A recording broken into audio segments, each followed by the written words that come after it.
the yeah, so we're doing instructions. So Om Namo Bhagavate Vasudevaya. Om Namo Bhagavate Vasudevaya. Om Namo Bhagavate Vasudevaya. Om Jnanatimirandasya Jnananjana Salakaya Chakshuranmiltam Yena Tasmai Shri Guruve Namaha Shri Chaitanya Manobhistam Stapitam Yena Bhutale Swayam Rupa Kadamahyam Dadati Swapadantikam Vandeyam Shri Guru Shri Utapadakamalam Shri Guru Vaishnavamsya Shri Sagrajatam Sagana Lalita Sri Vishaka Itam Tam Sajivam Sadvaitam Savadutam Parijana Saitam Krishna Chaitanya Devam Shri Radha Krishna Padasagana Lalita Sri Vishaka Vitam Tam Sajivam Sadvati. Hey Krishna Karuna Sindhu Dina Bandhu Jagatpate Gopisha Gopika Kant Radha Kant Namosade Tapta Kanchana Gourangi Radhe Vrindavaneshwari Vrishbhanu Sute Devi Pranamami Hari Priye Vanchakalpatarubhyascha Kripa Sindhubhyaeva Patitanam Pavanebhyo Vaishnavyo Namo Namo. Hey Krishna Karuna Sindhu Dina Bandhu Jagatpati Gopisa Gopika Kand Radha Kand Namos Tapta Kanchan Gourangi Radhe Vrindavaneshwari. Jai Shri Prabhupada ki jai. All glories to the assembled devotees. So thank you for giving me the opportunity. Hare Krishna, Krishna Krishna, Hare Hare, Hare Ram, Ram Ram, Hare Hare. Hare Krishna, Krishna Krishna, Hare Hare, Hare Ram, Ram Ram, Hare Hare. Jai Shri Prabhupada ki jai, Guru Maharaj ki jai. So this seventh canto, we've amazingly, we've come this far, coming up to the. This is an amazing canto, actually. With so many instructions, so many pastimes, great personalities like Prahlad Maharaj and appearance of Nrsingadev in this canto, and so much to gain from it, and at the same time, to understand the spiritual development within us as well by going through these verses, and to get the blessings of all of you, and to get the blessings of Guru Maharaj, Prabhupada, and all the Vaishnavas, so you can deliver this particular aspect of the canto, which Navi Prabhu has presented it so wonderfully over the last few weeks or months. It's taken time, but certainly we've gone this far. So I'm going to go through the instructions, and people can share. I'll have pictures in it, and I like my previous presentations, I've sort of tried to do a bit of work around it. And also there are one or two video clips which I came across, which I found very interesting, regarding this. So I'll share that with you, with Prabhupada singing over them as well. So I hope you'll be able to enjoy that. So first of all, I think we'll start with looking at this might not work. I hope it works. Can you all hear me okay? Yeah. Yes. Yes, we can. Thank you. Yeah, so this might not work because it says the video is not available. I've tried it before, but amazingly it's worked. So I'll share this with you. Can you hear the sound okay? Yes, Prabhu. Yes, Prabhu. Okay. I just want you to listen for a few minutes, 5 minutes.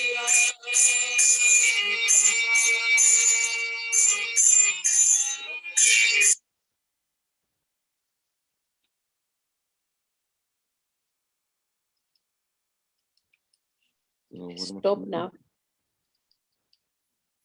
Yeah, maybe. Giving you a chance to read that, maybe.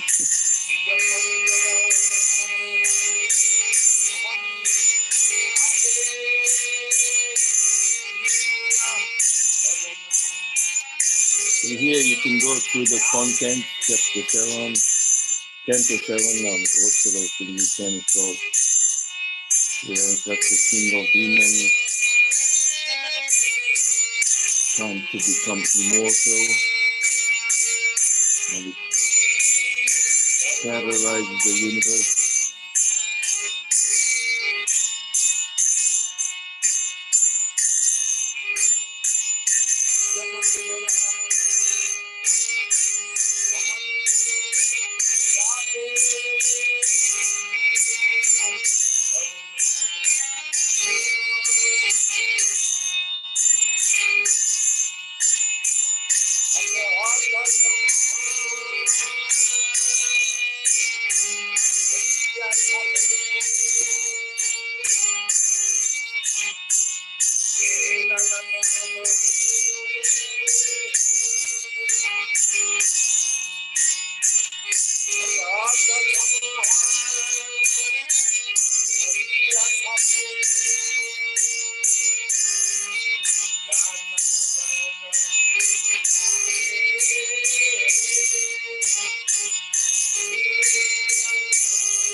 Okay, so we back to the screen. So that was, I thought it was part one of the 20. There are 3 videos like that I found, which I'll show you one bit later on and one probably at the end, and go through the instructions at the same time. and it covers all the different plates that were inserted in the Srimad Bhagavatam on Srila Prabhupada's instruction. And these plates and the pictures were painted by the artists, you know, and amazingly, you know, how wonderful job they've been done. And that's been done, you know, and then from that we can tell basically what seventh canto is all about.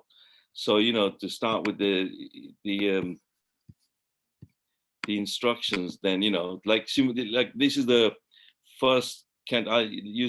This was my first set of Srimad Bhagavatam in a black version, small version. So many of them actually, part 1, part 2, part 3, like that. And these are all the titles. So maybe some of you can like, I'll bring these pictures up again, and so we can, as we're going through, and if you want to share what you know about the pictures or what you think they're about, and we want to Prabhuji, yeah, Priyank? Prabhuji, in the first picture, Hiranyakashipu is throwing Prahlad Maharaj from his lap, and there is Kayadu seeing Hiranyakashipu, and in the second picture, when all the soldiers, the death of Hiranyakashipu, the king, they were fighting with Narsimhadev, and Narsimhadev was killing all of them one by one. Yeah, that's right. So it's wonderful that these were the pictures we inserted in the front covers of these. Raja, I saw these pictures also one day.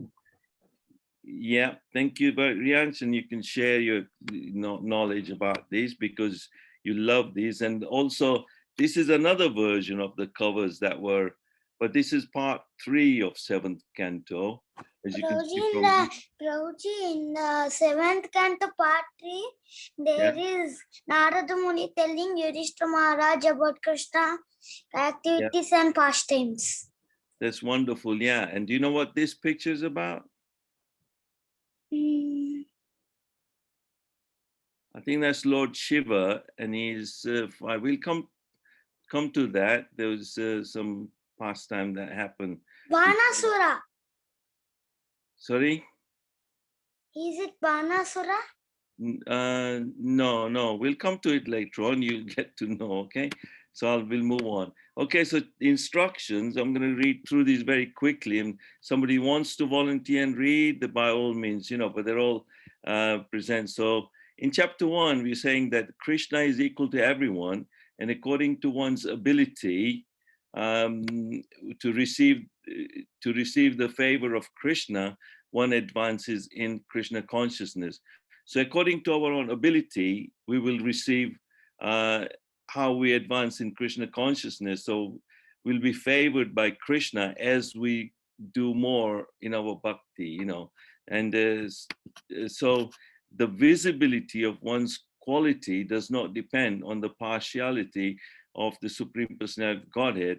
It is due to various coverings in different proportions. So one's qualities, basically we got various types of qualities, either we're truthful, merciful, or all different qualities that we may have, you know, sometimes good qualities, bad qualities, but they become visible, but they're not dependent on because of partiality of Krishna. It's not dependent on the Supreme Personality of God. It is because of the various coverings that we have, the modes of material nature, tamagun, rajogun, satogun, and all that, in different proportions. So that's how our qualities manifest.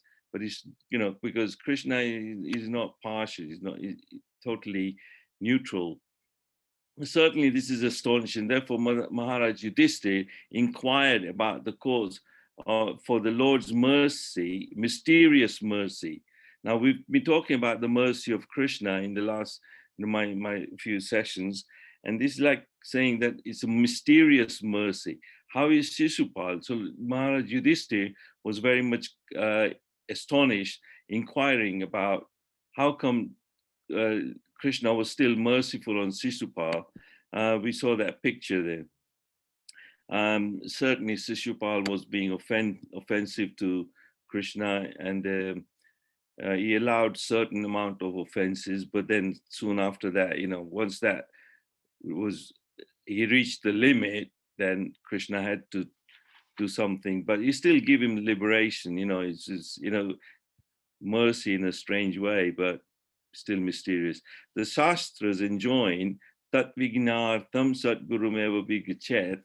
So when I have to get this.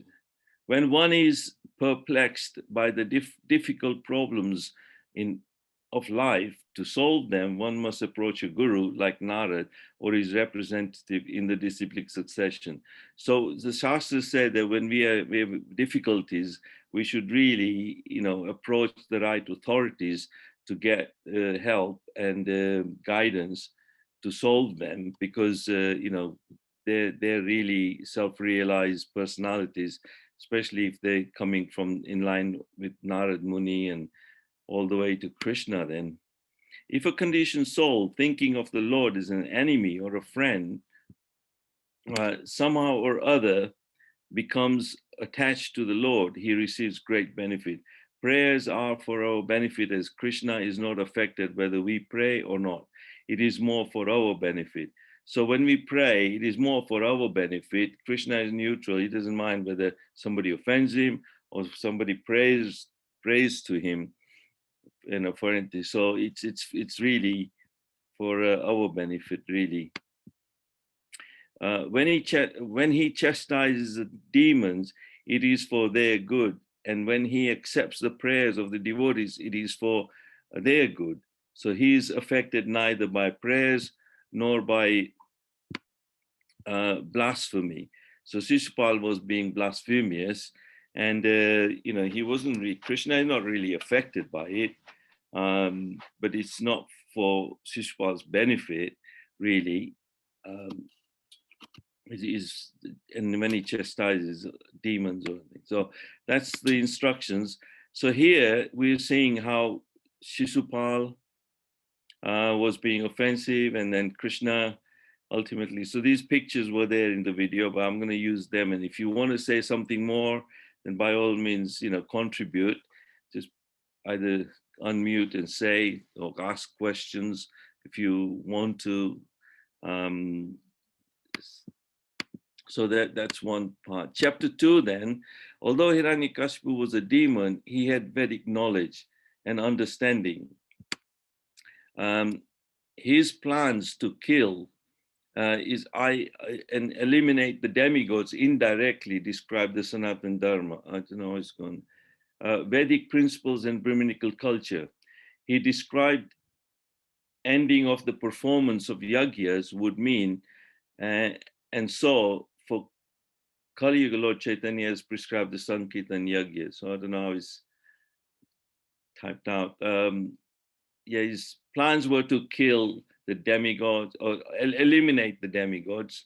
So that's what Hiranyakashipu did. And then Sanatana Dharma and Vedic principles to kind of eliminate, so we was trying to say that, in Kali Yuga, really, those principles are still not there that much. So, Sankirtan Yagya is recommended in Kali Yuga. Like Hiranyakashipu, we may also seek benedictions and try and gain some position, which can only come by long austerities and penances, mystic yoga, meditation, so on. But these can become a curse and can get vanquished, but the powers obtained by the mercy of the Lord can never vanquished. So they can never be vanquished. So if we try to seek some sort of mystic yoga or meditation, by that, we try to get some position or gain some benedictions like Hiranyakashipu did, that was almost becoming immortal, that he can't be killed by in so many different ways. So that still got vanquished, But if we get some mercy that can come directly from the Lord, then that doesn't get vanquished. Chapter 4, Srila Prabhupada instructs in the purport that one cannot understand anything spiritual from a materialistic scholar who's puffed up with academic knowledge. As stated in Bhagavad Gita, Bhaktya Mam Abhijanati, one must try to understand Krishna by devotional service and from a devotee. Therefore, Yudhishthira Maharaj was quite right in wanting to learn further about Prahlad Maharaj from Sri Narad Muni. So Yudhishthira Maharaj inquires about Prahlad Maharaj from Narad Muni, and that's the proper way of inquiring proper knowledge and about somebody from a proper authority like Sri Narad Muni. But then, you know, when we gain our, you know, material knowledge can be gained from materialistic sort of persons. We got academic knowledge and university degrees, PhDs, these, that, you know, all that. Sometimes it, you know, it's from some puffed up scholars and all that. It's not really, we want to understand spiritual matter from that. So anything spiritual, we really have to approach the Shastras and proper authorities like devotees and acharyas, and so okay. So there, this picture was there in the first video, but that the beginning of more or less how Hiranyakashipu comes to be about in the material world. Then it leads to Prahlad Maharaj being his son, and how Nrsimhadev appears and all that. So this picture, anybody wants to say anything, elaborate on it, or you know what it's about? The 4 Kumaras. Prabhuji? Yeah. So one time the 4 Kumaras want to meet Lord Vishnu. Yeah. So they want to go to Vaikuntha, and they went to Vaikuntha, and they opened the 6 gates. But when they went to 7th gate, the two doorkeepers of Lord Vishnu, Jay and Vijay, stopped them. And that time the 4 Kumaras, the Jay Vijay said that you have no permission to go into Vaikuntha. So that 4 Kumaras then cursed them to become, you have to be born on the earth. So the 4 Kumaras left from the place, and Lord Vishnu appeared before them and said, Lord Vishnu asked, do you want 7 births of devotees or 3 births of demons? So they thought that so if we be devotees, we cannot reach ever to 3. So they chose to go through 3 births as demons rather than 7 births. So, yeah. So that's what led to first birth being Hiranyaks and Hiranyakashipu. Thank you very much, Riyansh. Riyansh, very good. Yeah, well done. So you'll get a chance to. And here, this picture, then Hiranyakashipu is obviously, he's trying to take revenge, gain immortality, and he's very, very annoyed and angry, and because his brother Hiranyaks has been killed. So he is very, very much determined to take revenge for his brother. So he is obviously doing a lot of tapasya here. And while he's doing this tapasya for a very long time, he has almost become an anthill. And then such yogic siddhis are possible, you know, which shows that, you know, as Atma, we are beyond the body. And he was living in this anthill, in his body, which has become more or less decayed. But in the life airs within the body, then his soul can actually rest on those life airs within us, which is the subtle bodies, a mind, ego, and intelligence, and all that sort of subtle bodies. But there are life airs within our body from on which he was living on. And similarly, Dhruv Maharaj, you know, if you remember, he was also performing austerities like this, but the Supreme Lord, but Lord Brahma appears in front of him, and he asks for all the different benedictions, which Lord Brahma, could only give what he could give. He couldn't give him total immortality, because Lord Brahma said, even I have to leave my body and go and die once one day. So I'm not totally immortal. So how can I give you something which I don't have? So certainly, he gives him benediction like not to be killed by any weapons, by any animals or any living entity like human beings, not inside, not outside, not during the day, not during the evening. So all these things are just, certainly he didn't understand how they can be resolved, or this paradox with, Krishna can transcend all those, So this is a little bit of a writing here, which is describing this picture. You don't have to read, but he's certainly saying that, he wanted to certainly become unconquerable and free from old age and dwindling of the body. So he wanted to gain all yogic perfections, to be deathless, and to be the only king of the entire universe, including Brahmaloka. So he was obviously after Lord Brahma's position as well, if he had the chance. So in the valley of Mandara Hill, that's where he performed his austerities. So while he was performing these austerities, I won't read all that because you only understand we have limited time. But meanwhile, what was happening while he was, this picture describes something. Anybody wants to describe while Hiranyakashipu was? Hare Krishna. Yes. Can you hear me, Prabhuji? Yes. While he was doing his tapasya, the demons were taking Gayadu away, his wife, because they saw that if he was a demon, so Gayadu was carrying a demon as well, so they wanted to kill the child. So then Narad Muni appeared and stopped them. The Narad Muni took Gayadu to his ashram, where he took care of Gayadu, and that's how Rad Maharaj was hearing from the womb the kathas from Narad Muni, and he became a great devotee. Thank you very much, Mata. Yeah. Mata, So there, Prabhuji, I want to also describe. Go on. What do you want to say?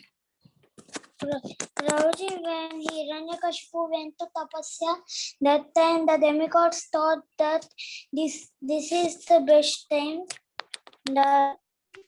This is the best time that we can take revenge on Hiranyakashipu's wife. So they took Hiranyakashipu's wife. So they decided to kill her. That time Narad Muni stopped and said, "Why are you going to kill her?" So that time the demigod said, because the son of Hiranyakashipu, maybe he will be a demon, but because his father is a demon, he can be also a demon. So that time Narad Muni said, no, the son in Kayadu's womb is a great devotee, so don't kill her. That time Narad Muni take her to the ashram. That's right. Thank you very much. That was very well described, So the demons, these are demigods, trying to, but the important point is that the demigods actually did listen to Narad Muni, and they didn't kill Kayadu. So that's very nice. Thank you very much for that. This is the part where what Prahlad Maharaj learned in the womb of while he was there's a text. Do you want to read this, Riyansh? I'll let you do this verse. Yes, Prabhuji. Go on. Etavaneva lokes asmin pumsa swartata parasmrata vismurasprata ekanta bhakti govinde yat sarvatra tarikshanam. Thank you. Thank you. So that actually, the verse actually, does anybody want to read the translation? I'll read it. Go on. In this material world, to render service to the lotus feet of Govinda, the cause of all causes, and to see him everywhere is the only goal of life. This must alone is the ultimate goal of human life, as explained by all the revealed scriptures. Hare Krishna. So Prahlad Maharaj was very fixed in his understanding that Krishna and Govinda is the Lord, is the cause of all causes, and that should be the only goal in life, to serve him. Okay, so let's move on. So as Prahlad Maharaj then, learned all these things at Naramuni Ashram and in the womb as well, he then grew up to be, Hiranyakashipu's favorite son in a way, but he was certainly, not complying with his father's orders. So then, when he went to school, this picture describes that, how he was instructing and teaching all his friends to glorify the Supreme Lord instead of Hiranyakashipu. So, and he used to encourage them to actually take on to spiritual life rather than. So he's obviously got into trouble. So Govinda is the original source of everything, and that's Ishvara Parama Krishna Satchitananda Vigrana Dhiradir Govinda Sarva Karana Karanam. So Krishna, who is known as Govinda, is the supreme controller. He has an eternal blissful spiritual body. He is the origin of all. He has no other origin for. He is the prime cause of all causes. So this is in Brahma Samhita as well. So that's wonderful verse there. Let's go to. So maybe this is the second part. Maybe if it works. So you can all watch this video, which I found as well, which was quite interesting.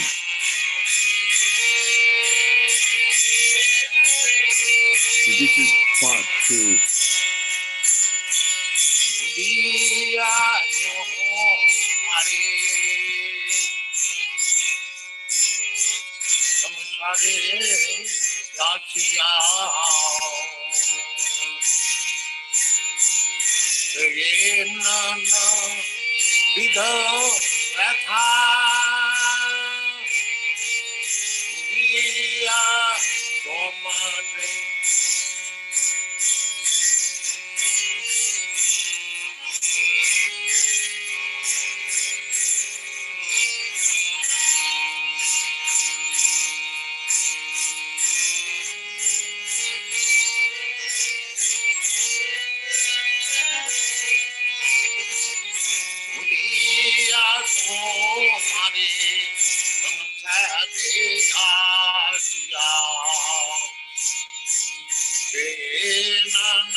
Okay, so that give you an opportunity to at least listen to Prabhupada a bit as well. I hope you didn't mind that, you know, and we'll carry on. So here is where, you know, Prahlad What I Maharaj want to describe all. and yeah, go on. You want to say quickly, Priyansh? Yes, Prabhuji. Yeah, these two pictures. So when Hiranyakashipu, so when Hiranyakashipu saw that Prahlad was chanting the names of Lord Vishnu, he got very angry and he ordered his soldiers to kill Prahlad. So that time, first time the Prahlad was suffer with, so that first time the soldiers attacked the Prahlad Maharaj with the weapons, but it also not worked. So they told Hiranyakashipu so that we can't kill Prahlad with this weapon.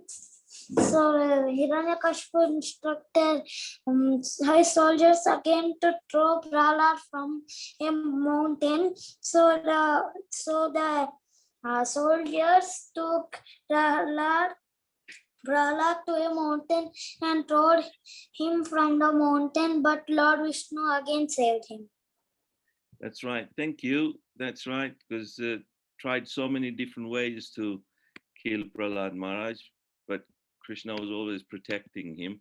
So chapter 5, we'll have to go through this quickly now due to the time. Whatever benedictions and opulences one may acquire can start to dwindle when the Lord's devotees are oppressed or harassed and Sanatana Dharma and Krishna's teachings are not upheld. Such was the outcome for Hiranyakashipu upon attempting to kill his own son Prahlad Maharaj. Chapter 6, we should note these comments in Srila Prabhupada's purport, that when Sanatana Goswami submitted to the lotus feet of Sri Chaitanya Mahaprabhu, his first question was, Kami kene amai jare tapatraye. In other words, he wanted to know his constitutional position and why he was suffering from the threefold miseries of material existence. This is the process of education. If one does not ask, who am I? what is the goal of my life, but instead follows the same animalist propensities as cats and dogs, then what is the use of his education? So Sanatan Goswami, he himself asked as well from Lord Chaitanya, what should be my ultimate goal? Also in chapter 7, to understand God and the devotees to understand God and the devotee by the parampara system is the process of knowledge. There is no need to speculate about God and his devotee. One should accept the statements of a bona fide devotee and thus try to understand. So we have to understand, by parampara system, we not to speculate about God and his devotees as well, because these devotee includes people like Srila Prabhupada and all that. We can't speculate about what they think. That just as the demigod accepts Narad Muni's reasoning for letting Kayadu go. So demigods also accepted Narad Muni's instruction. They let Kayadu go. Otherwise, they were going to kill her. From Srila Prabhupada's purport in chapter 8, when a sinful man enjoys material facilities, foolish people sometimes think, how is it that this sinful man is enjoying, whereas a pious man is suffering? By the will of the Supreme, a sinful man is sometimes given a chance to enjoy the material world as if he were not under the clutches of material nature, just so that he may be fooled. So sometimes, we see people suffering and we think, why are they suffering? And then good people and then sinful people seem to be enjoying actually. So we should not judge people whom we may see as being sinful and enjoying, and hopefully we're not being fooled as well. So Hiranyakashipu was almost immortal in material sense, but he lost everything due to offending his son, who was a pure devotee of the Supreme Lord, and also not following Sanatana Dharma. We should understand that everything, like as in the purport, Kama, Krodha, Lobha, Moha, Mad, and Matsraya, lust, anger, greed, illusion, pride, and envy all have their proper use for the Supreme Personality of Godhead and his devotee.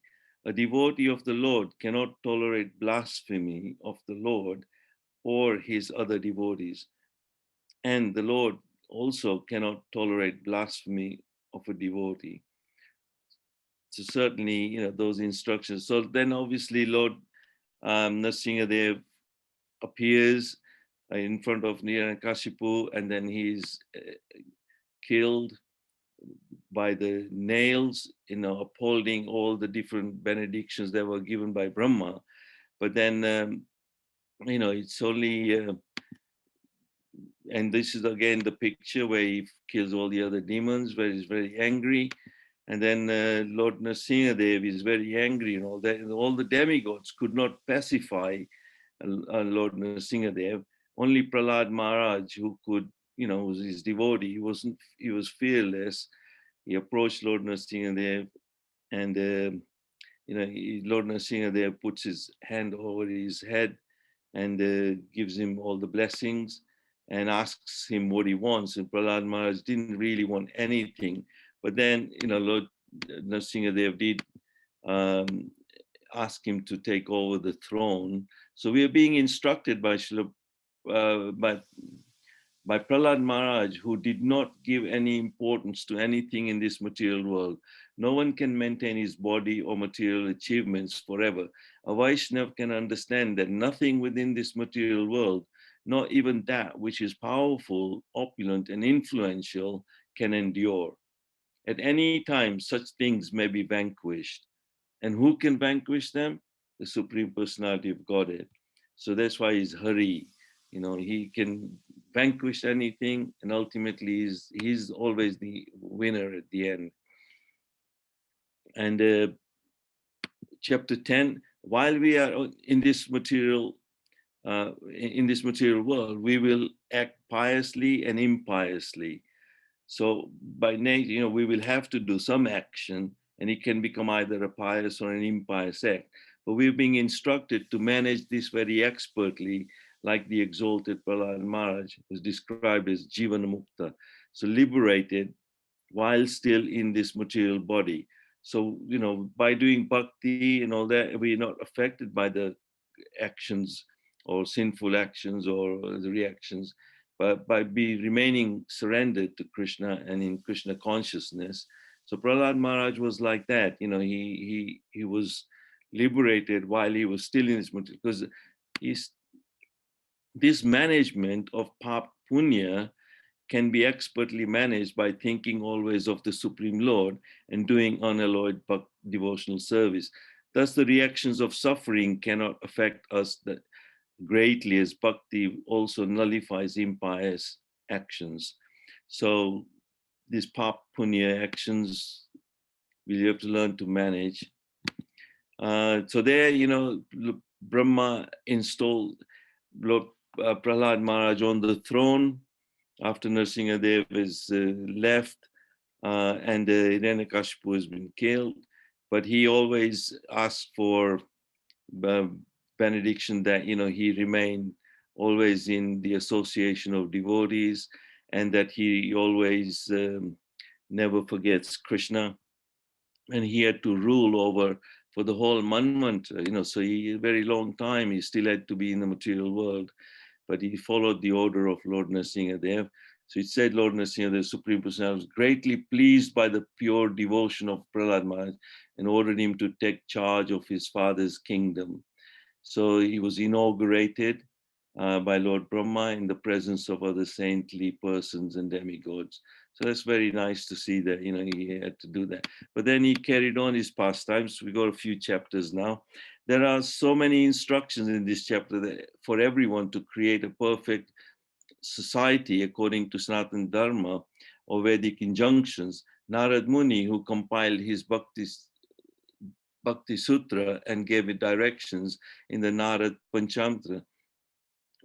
Pancharatra, does not speculate, but refers to what he has learned from Narayan himself. So Narad Muni is not speculating.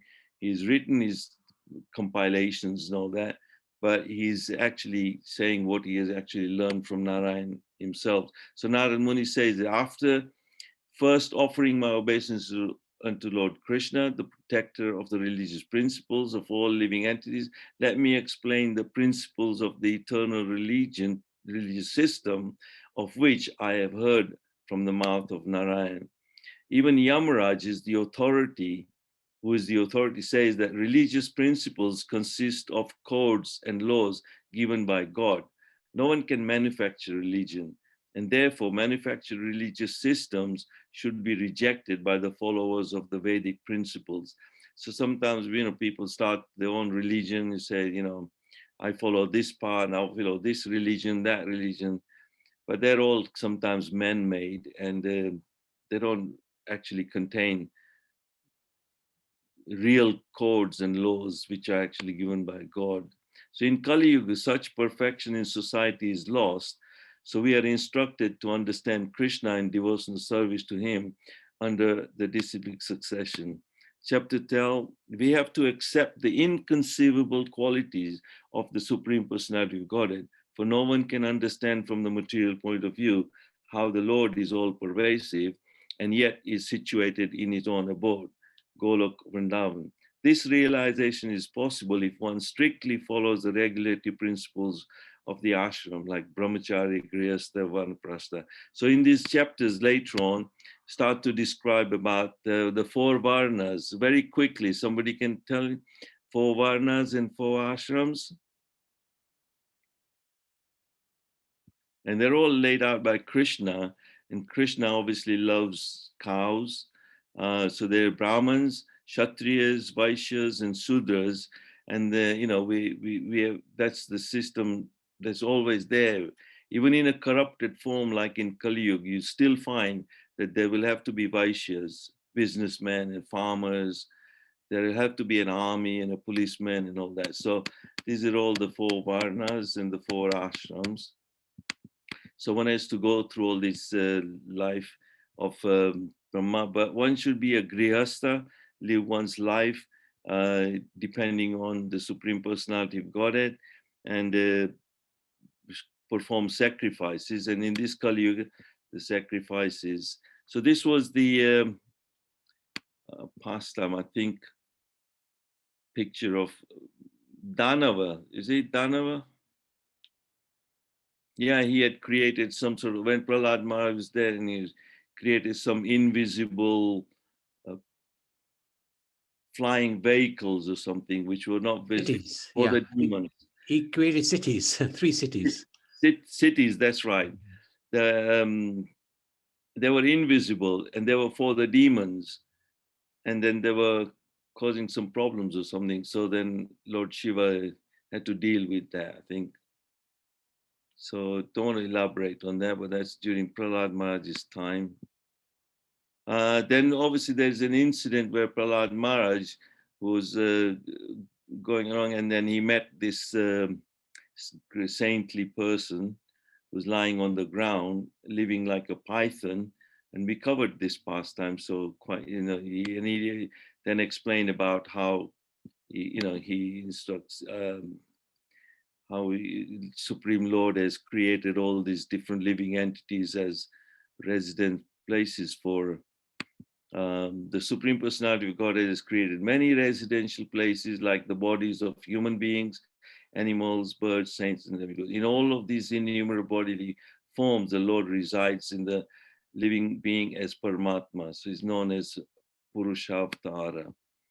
And then again, this is the pastime where Narad Muni goes through his history of how he was once a Gandharva, and he's explaining to Maharaj Yudhishthir. This is the picture where Narad Muni is saying that one time he was a Gandharva and he was singing about the glories of demigods, and then the Prajapatis actually cursed him to live as a Sudra. But fortunately, that was a blessing in disguise, because being a Sudra, he was able to serve the Brahmins and then Vaishnavas, and then through their service, he actually gained his constitutional position as a Narad Muni. So chapter 13, in the purport, Srila Prabhupada instructs us to learn from Prahlad Maharaj, who's an exalted devotee, and he always defied the false instructions of his father and so-called teachers who were appointed to teach him. Instead, he simply followed the instruction of Narad Muni, his guru, and thus he always remained a stalwart devotee. This is the nature of an intelligent devotee. The Srimad Bhagavatam instructs, Yagnaya Sankirtana Praya Yajanti Sumedasa. Prahlad Maharaj listened to the saintly persons describe the qualities of Paramhansa, who is an exalted devotee, Bhagavata Priya. Such a Paramhansa may be in any stage of life, in a brahmachari, grihastha, vanaprastha, or sannyas, and be equally liberated and exalted. So devotees, pure devotees, Paramahansas, may be found in any of these different varnas in the ashrams. Chapter 14, this chapter instructs us that grihastha is as compared to a grihamedi. And if in such an ashram, they must associate again and again with saintly persons, and with great respect must hear the nectar of the activities of Srimad Supreme Lord and his incarnations, as these activities are described in Srimad Bhagavatam and the Puranas. Thus, one should gradually become detached from the affections for his wife and children, exactly like a man awakening from a dream. And then thus Prabhupada instructs that those who are intelligent must join Krishna conscious movement, realizing his own self as an eternal servant of Krishna. Thus practice constant chanting of the holy name of the Lord, Hare Krishna, Krishna Krishna, Hare Hare, Ram, Ram, Ram, Ram. And then the last chapter, there are a lot of instructions for us to consider in this chapter to lead a civilized life. However, Srila Prabhupada in the purpose says, the one who serves the Guru and Krishna in order to hold the sword of knowledge, Krishna's instruction, Balaram gives one strength. Balaram is Nityananda, Rajendra Nandanaye, Sachi Sutta Haile Se. Balaram Haile Nitai. So Balaram is appeared as Lord Nityananda. He gives the strength and he's even more merciful than Lord Chaitanya.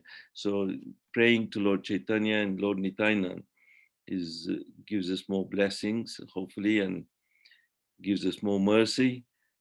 This Balaram comes from Chaitanya Mahaprabhu, and both of them are so merciful in this age of Kali. So one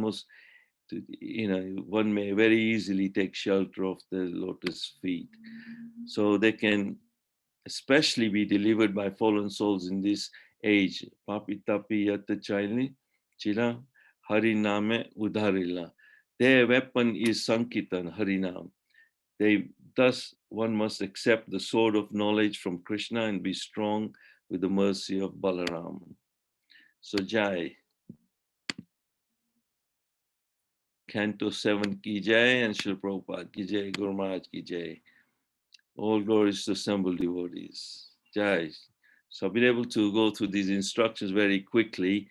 Some may have questions, but this is all the part 3 of the video. If anybody does have time to go through, we'll put it on. Let's see it tomorrow. Yeah. Let's see it tomorrow. Okay. Anyway, those can see, you can obviously see, but we covered most of it. We'll see it tomorrow. We can begin with that, and then Indulekha Maaji can go through the lessons. Okay. Yeah, Yeah. no problem. I'll Thank give you you. send her the link. Okay. Thank you very much, devotees. And if anybody's got any questions, I can ask them tomorrow. Yeah. Okay.